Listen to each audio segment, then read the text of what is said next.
Welcome back to the channel. Today we have an incredible episode of Home Course. We're out in Southern California, Mission Viejo. We're gonna be meeting up with the man, the myth, the legend, Michael Block. He's gonna give us a full tour of his house, go through some incredible stories of this year's PGA Championship. Believe me, you're not gonna wanna miss out. So come along, let's take a look.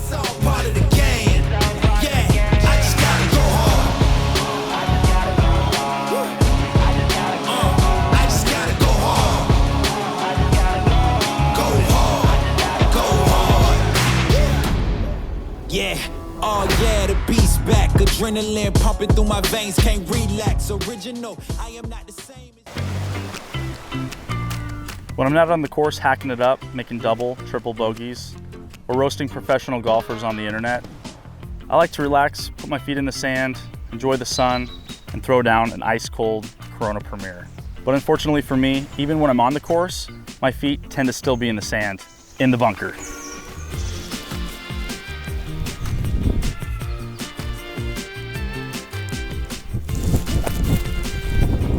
My golf game might not be premier, but my light beer is.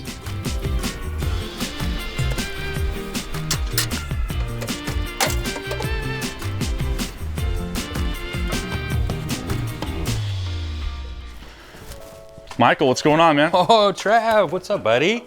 Dude, thanks for having us over, man. My pleasure. Yeah. Thanks for making it. So that's Messi, by the way. Got Messi here. Yeah, Messi's gonna hang out with us today if you don't mind. What's going on? Well, dude, thanks for having us out. My pleasure, my pleasure. Thanks for coming. Slow down for you a little bit? No, not at all. It's been absolutely insane, but it's all been positive, you know? So there's no negatives to it really, and just been having a good time with it and enjoying the ride. That's the best thing to hear, is just enjoying the ride and embracing it. So lots to talk about and dive into, but I mean, coming into here, this is pretty cool. A lot of memory lane, some nostalgia, and all these clubs set up here. A lot of clubs I've had over the years. It's been kind of nice. I've got two boys where I've literally just been able to hand it down to my boys, you know, and which has been cost effective. Absolutely. And also where they get to play with some pretty good sticks, you know. At the beginning, obviously, when they're juniors and younger, they didn't quite have the club head speed. We got them some junior clubs, but now they've surpassed my club head speed.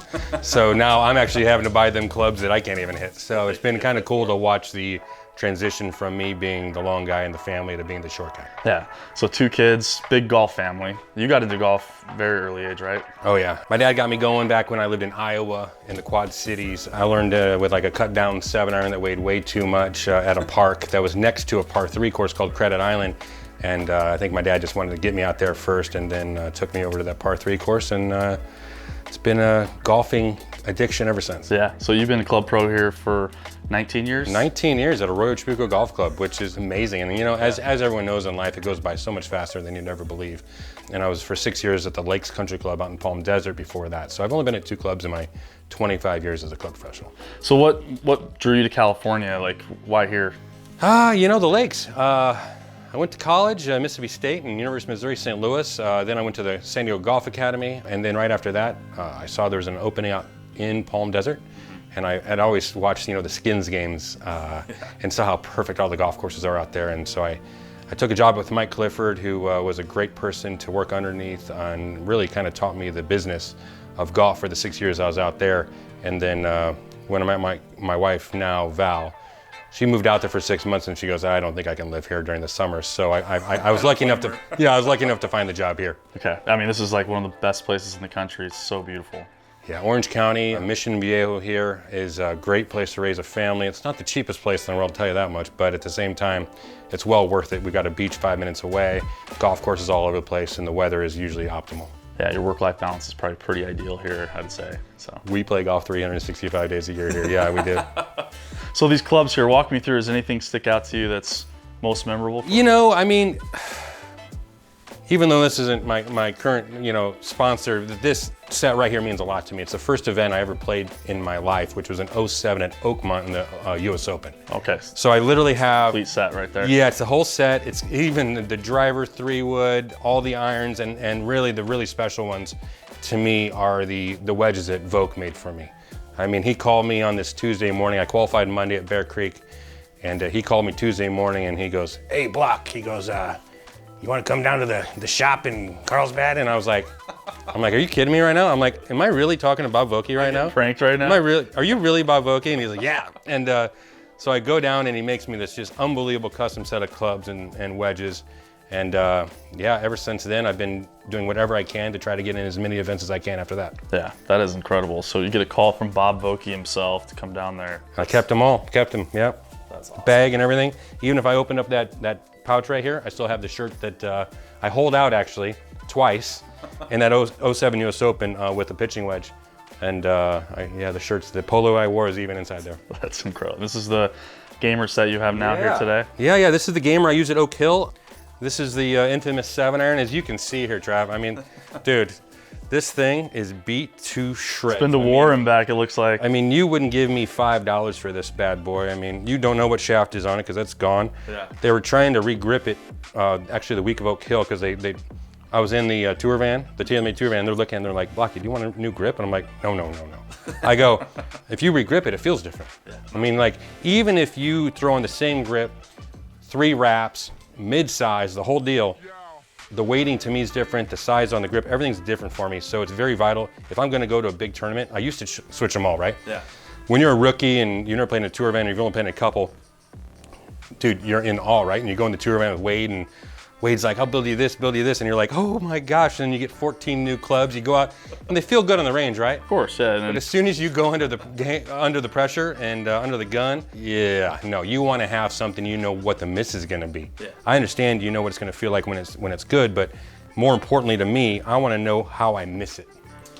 This club, I mean, say I wouldn't give you $5 for it. I heard some rumors and saw some stuff out there that there was some big dollars being thrown around about maybe putting that thing up for auction or sell or something. Yeah, but still in the bag, huh? It's still here. Yeah, it's gotten up to 50K. Yeah, that's a lot. And that's why this thing sleeps next to me. I take the 7-iron out. It sleeps next to me on the bed at night. So no one come in my garage trying to find this because it's not going to be there. Yeah, no, these are my gamers. As you can kind of tell, I mean, I'm kind of old school with what I've got. 12-year-old irons, but I've got some new wedges in here, which I'm enjoying. And then this thing, no one even tries to get this out of my bag because this thing's not going anywhere. That's your baby right there. This is my baby right here, yeah. How long have you been gaming that for? This one here's, you know, obviously another one of what I have. I've probably about 8 of these with different lofts. Slightly different weighting. As you can see, I throw a whole bunch of weight inside. Yeah. And I figured out that the lofts really are dependent upon the speed of the greens and the type of greens I putt on. So I've got different lofted putters based on Bermuda or rolling at a 9, rolling at a 13. This one rolls really well, like a 12.5, 13. Okay. So this is kind of a tour putter right here. And this thing was, man, it got me out of a lot of trouble at Oak Hill. A lot more to cover Oak Hill. One thing I wanted to talk about here is just the shoe collection. So I see some regular gamers here and you've got your golf shoes here, but big Jordan guy, huh? You know what? I've been a Jordan fan since I was 5. You know, I've been saving my money since elementary school in Iowa for Jordans. Yeah. And I was lucky enough to be on ambassador or on staff with Jordan and Nike about 5 years ago, and ever since then, they've understood very quickly that if there's a Jordan drop, that Blocky wants the Jordan drop. So yeah, I mean, I still kind of remember, you know, my first couple that I ever got the first year. That's the first one. Yes, the 3s.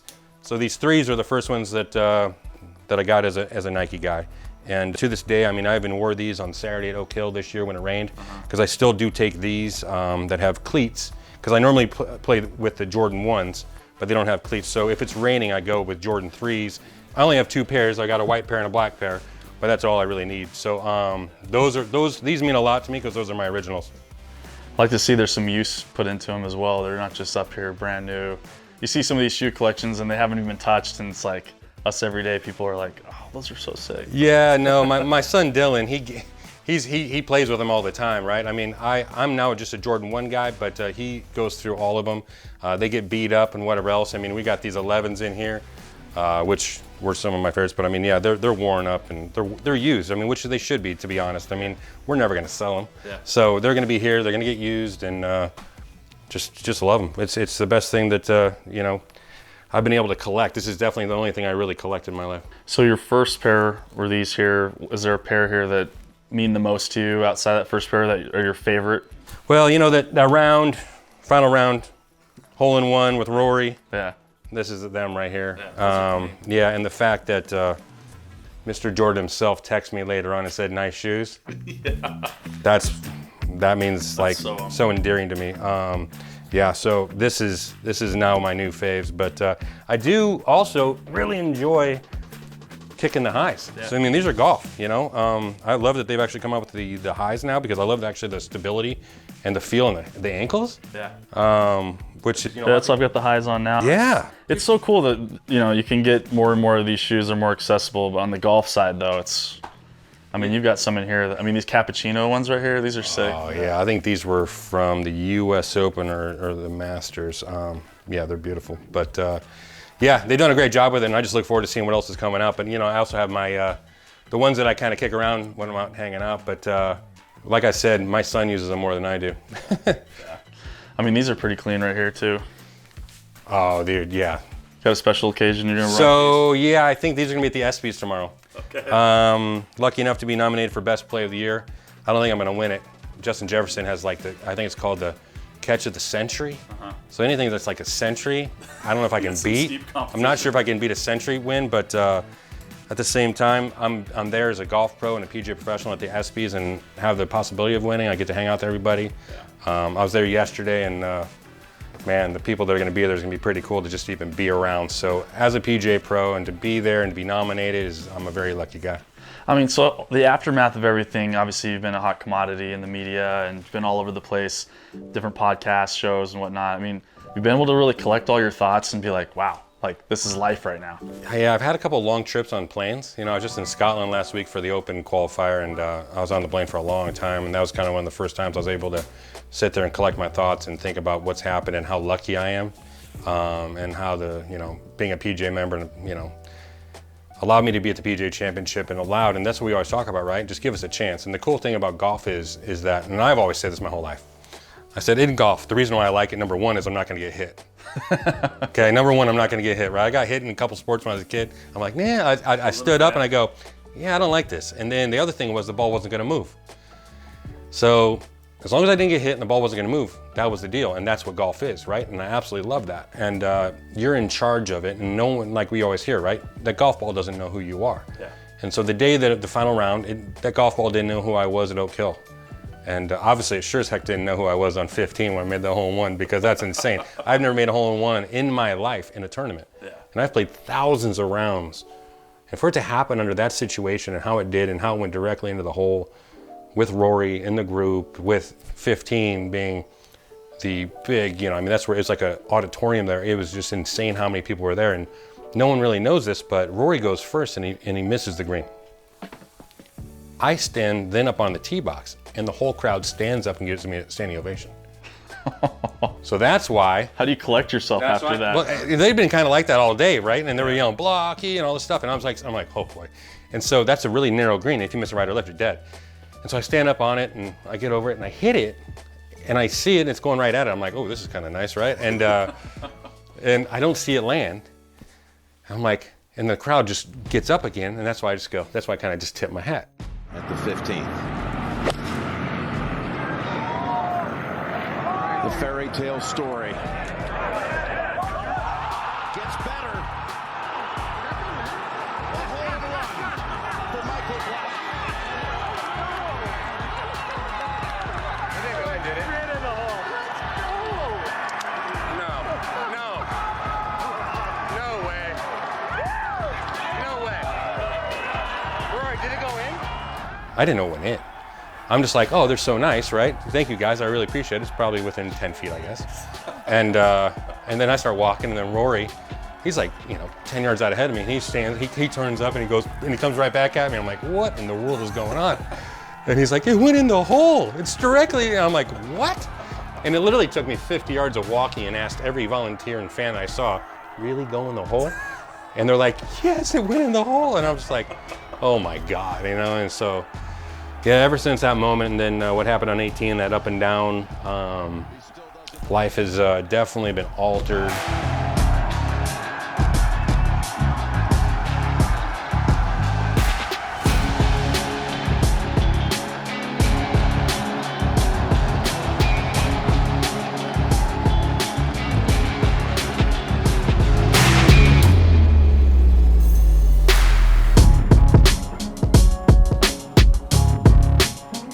So how long have you guys been here for?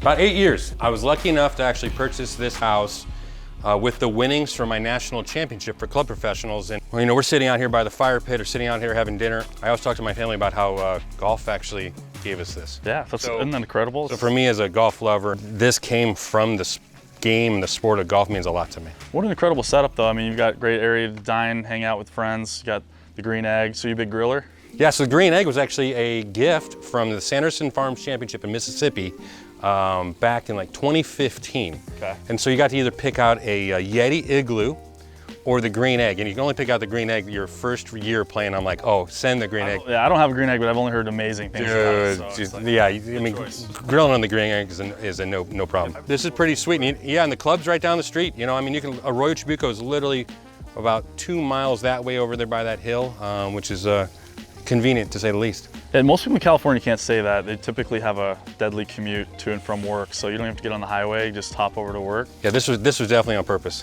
That's for sure. You got the putting green here too, so obviously you got to have that, right? Yeah, so I got this putting green put in. There was actually a putting green, I believe handmade by the gentleman who originally owned this place. Okay. And it wasn't that good.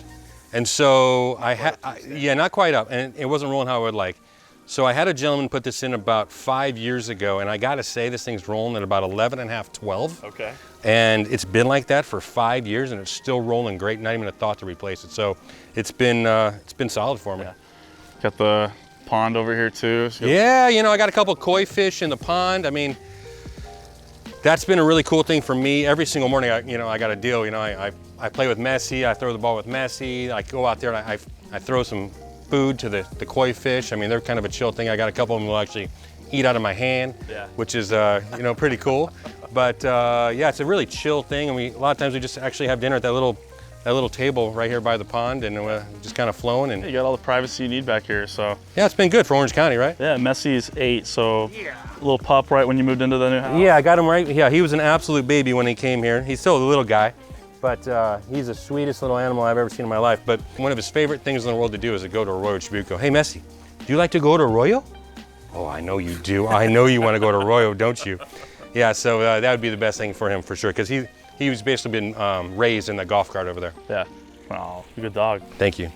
Well, let's roll some putts. Let's see how fast this is. Well, what's your, I mean, what do you know? My gamer just happens to be sitting right here. Oh, look at this. Take this bad boy right here. Ooh, okay, the new teammate. Okay, I like it.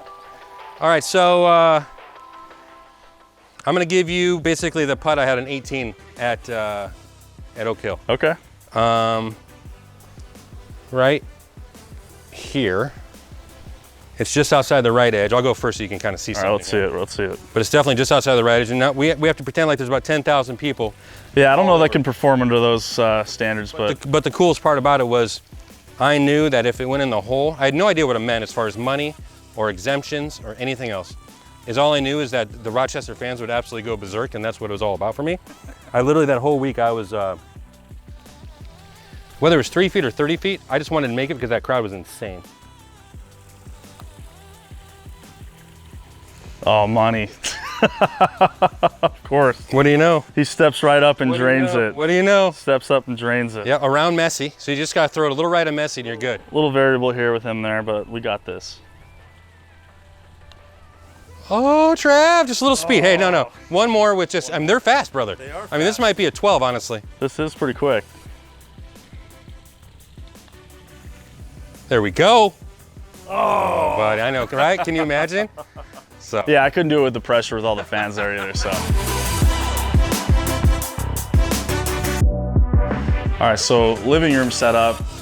Obviously, this isn't like, you got some golf stuff, you got major championship stuff up here, so I want to walk through that because I'm sure not any ordinary husband can just throw up golf stuff in the living room, but this has to be pretty near and dear to you, I'm imagining. Well, I think this is actually my wife's idea. Like, she was like, you know what, this is pretty cool stuff, but it has to be, she said it has to be a major. Okay. So there's a lot of pressure, right? Because I mean, my first one was this one, right? Yeah, right. This was the only thing we had for a long time. Yeah. Like in 07, US Open at Oakmont was my first event of my life. So that was a huge thing. And that picture is actually the hole that I hold out on in the first round with a pitching wedge, which is pretty cool. But the story kind of behind that is that the day before on the par 5, I think it was 12 or 13, I hit a pitching wedge in from about 140, and as I'm walking off, so I made eagle on this hole, but it was a practice round, so who cares, right? Yeah, yeah. But there's this guy testing his camera from ESPN, right? Testing as I'm walking by, and he goes, "Hey, just so you know, I got that on camera." I'm like, "Okay, give me your phone number, I guess. I don't know how I'm gonna see it." And so that night, I'm sitting in my my hotel room with my caddy in Pittsburgh, and we're watching ESPN's top 10 plays of the day. And all of a sudden, one of the announcers goes, "Watch out, Tiger Woods. Watch out, Phil Mickelson. Michael Block is at Oakmont." And they show the video of me holing out. And my phone absolutely blows up, right? I mean, blows up. I'm getting all these texts. And this person that works at Arroyo texts me and goes, "You should have waited and done that during the actual first round." And I'm like, well, yeah, no kidding. I mean, I wish I would have, but. So the next day, I'm playing on this hole right here. I'm 1 over through 4 or 5 holes, and I've got 133 into a kind of a tuck left pin. I hit this pitching wedge in, it zips and goes right in the hole. You saw that one go in. Unbelievable. Yeah, I saw it go in. I go to 1 under. I'm in second place in the US Open, shoot 36 on the front side. One of the coolest things is that night, Chris Berman's on the call, and once again, SportsCenter's top 10 plays, and I'm thinking I'm definitely in the top 10 tonight. Yeah. Maybe number 1. And San Antonio Spurs won the national championship that day. Oh, okay. So I got number 2 again. But dude, I'm a club pro that got number 2 days in a row at Oakmont, which is cool, but that was sick. And then the next one was the PGA Championship at Valhalla, which was my first PGA Championship in 2015. 2016, Baltusrol, really cool item they gave us here. Shinnecock, 2018 US Open. Yeah. Unbelievable golf course in the practice rounds, and then absolutely the hardest golf course I've ever played in. I was in the final group on Thursday at 3 p.m. and I shot 80 something, and I forget what it was. I tried to delete that from my memory bank. And then 2018, the same year, I was able to play at, which was huge for me because I'm from St. Louis, in the PGA Championship at Belle Reve. I mean, my high school is a mile from this club. I grew up 2 miles from that club. And then this is me winning the national championship for club professionals in 2014 at the Dunes Club in Myrtle Beach, which is where they also got this nice alligator with the golf ball in his mouth. And I thought Shinnecock, that was pretty cool. The gift that they gave us was a bottled opener. That is pretty cool. That's just pretty dope. That is pretty sick.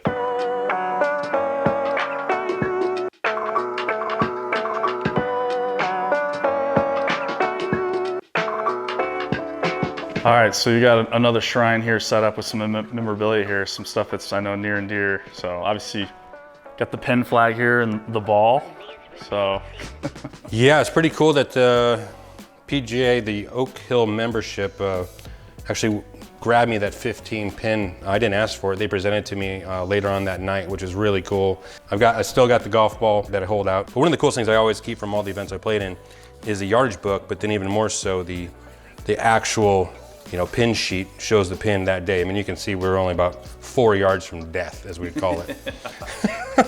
So, it's cool for me to keep that. And then obviously, we got a couple of the items that have been kind of funny. So Doers was actually cool enough where they actually made me, look at this right here, no way, hole in one, hole 15. So I got a 15-year Doers that they custom made for me, which is pretty cool.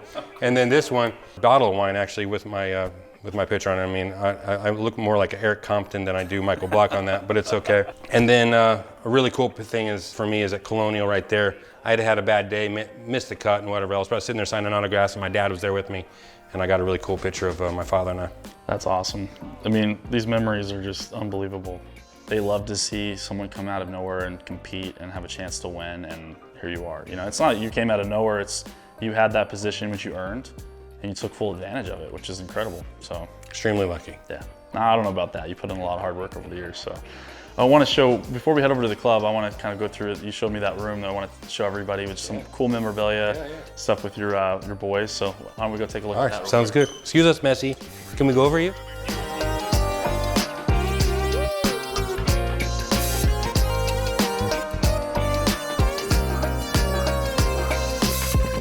All right, lots more stories in here and some stuff that you've collected over the years. This is cool, so many memories. Oh, it's crazy. I mean, 2015 Waste Management, never forget that in my life, playing hole 16. How'd you play? Hit the green both times, made par both times, believe it or not, but like I said, only 2 times, so I missed the cut, but I just made sure that I kept my brim of my hat below the stands. So I walked in right, and everyone was going crazy, and I just keep my hat like this, and I'd wait. I'd get over it, I'd hit, and then after I hit, then I'd finally like look up and see how many people.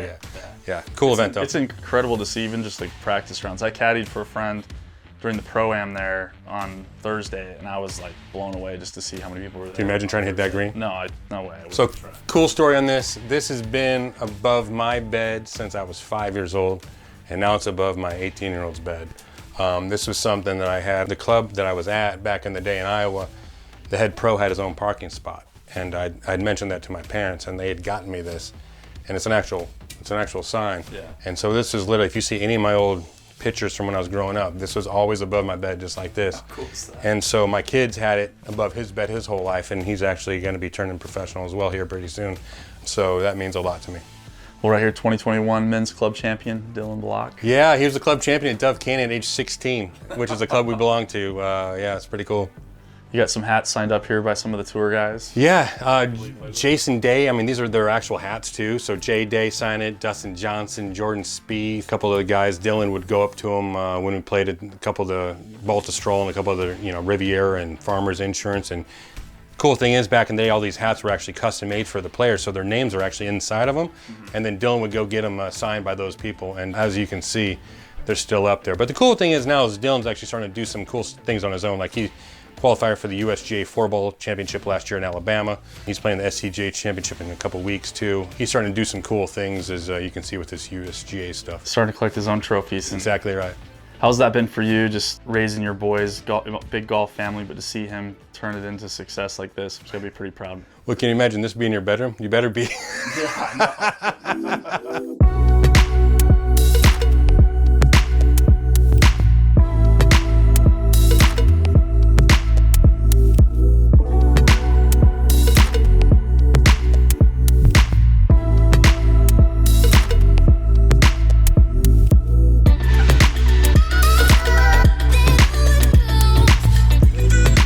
All right, we're gonna check out the office. Yeah, so I've been in here a long time in this small little space. One of my favorites, honestly, is my old wrestling belt. Oh, look at this. I mean, it's legit. This thing's got to weigh about 20 pounds, right? So, yeah, it's one of my cooler trophies I've ever had. That's from one of the Pro-Am victories? Yeah. You got here from the PGA? Yeah, so this right here is the Low Club Professional. So this is kind of my last deal as far as the goal was concerned, being a golfer. This year at Oak Hill, obviously, that was my big goal. Make the cut in a major and to win this. And so I was presented this next to Brooksy on 18, which was a lifelong dream, and it's pretty cool to be sitting here next to me every day. Yeah. Your championship trophy right here. Yeah, the big one back here is the National Championship for Club Professionals. In 2014, I won at the Dunes Club in Myrtle Beach, which obviously means a lot as well. Checking off all the boxes. I mean, outside these trophies, I see these baseball bats, so Yes. walk me through that a little bit. I'm a baseball guy myself. Are you? Yeah. So Albert Pujols, he's one of my buddies. I'm from St. Louis. I grew up watching him, idolizing him, and everything else. I never thought in my life that I'd even meet him, much less be his bro. So pretty cool thing. I was paired with him randomly one day, and due to a buddy, Nick Punta, who won the World Series with him in 2011 in St. Louis. And Albert and I became fast friends, and I've helped him out with his swing and his kid AJ and some things like that. And then we tend to play golf whenever he's in town now. So he was fortunate enough, or I was fortunate enough to, he gave me the bats that he gives to all of his teammate members for 700 home runs, this one right here, and then also 600 as well. So it's pretty cool to have this, to say the least. That's incredible. Yeah, he's one of my idols and one of my great friends, which is pretty cool. That's awesome. So you met him through out here in LA, not through your Missouri. Correct. Yeah, which is weird, right? Crazy. Yeah. That's awesome. Is he a good player? He is. Yeah. Unbelievable. Got him dialed in. Such an athlete. You know, he's like a 4 right now, and if he actually really worked at it, he could be scratched probably within a year or two. Yeah. He's got so much hand-eye coordination, so much natural power. It's nuts. What's next for you? Like, what are you gonna be working on? Well, I'm in my next tour event is going to be in Cabo, the Worldwide Technologies event in Cabo San Lucas, which I've played a lot of events in Cabo, and I absolutely love it down there. That's right up my alley. So I'm having a good time in that. Hopefully do well. I need another good event, you know. Even though, yeah, I know I'm a club pro and whatever else, but a lot of people are, you know, backing me and whatever else. I need to put 4 more good rounds together. I've been playing these events and having one bad round and one good round, and I shot 69-66 for the US Open, but I missed that by 2. So it just hasn't worked out since Oak Hill, but I felt a lot more pressure, to be honest. I feel like I have more of the golf world I wonder why. watching. Yeah, and so it's more pressure than I've ever been used to. But I'm getting used to it, and I'm having fun with it, and I know it's going to be back. And it's not like I'm going to be some world beater, but I think I'll have another 1 or 2 great moments in golf. Are they ever going to be like the one I had at Oak Hill? Absolutely not. I mean, the members that you got from 2007, and I mean, that would be right there enough for someone to say, hey, this is like unbelievable. So here 16 years later on this. So I mean, I'd say never. You never know what's next. So just keep being you, and I think good things will keep happening. Thank you. Yeah, I hope so. And you never know. Maybe I'll do some crazy things on the Champions Tour in a couple of years. We'll see. Well, hey man, I can't thank you enough. And Messi, thank you for letting us hang out with Pops for the day. So I look forward to seeing what's next for you, and just appreciate your time, man. Thank you, Travis. So it's been a pleasure. Thanks for having me on, buddy. Yeah, absolutely.